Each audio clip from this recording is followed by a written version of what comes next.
siyasəti əslində biz sonraki dövrlərdə də öyrənəcəyik ki, demək olar dövlətlərin əksəriyyətində, yəni işğal edən dövlətlərin əksəriyyətində köçürmə siyasətini görürük. Amma burada Sasani və ərəblərdə köçürmə siyasəti var idi. Oxşarlıq təşkil edilir. Bəs yaxşı, Sasani niyə köçürmə siyasəti? Şimaldan deyəndə kimin hücumu nəzərə? Bunların, Basillərin, bunların. Ay sağ olun. Deməli, özlərinə dayaq yaratmaq məqsədi ilə, şimaldan gələn hücumları qorumaq məqsədi ilə köçürmə siyasəti həyata keçirdi. Bəs sual verilsə ki, Sasani də ərəbdə köçürmə siyasəti edir. Amma hansı müsbət nəticələnib? Əksinə, Sasanilərdə.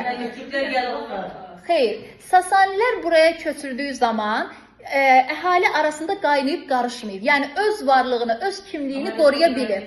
Ərəblər isə yerli əhali ilə qaynayıb qarışıb öz kimliyini itiriblər. Ona görə də ərəb və Sasanilər üçün hansı müsbət nəticələnib desək, Sasanilər üçün deyirik. Aydındır mı?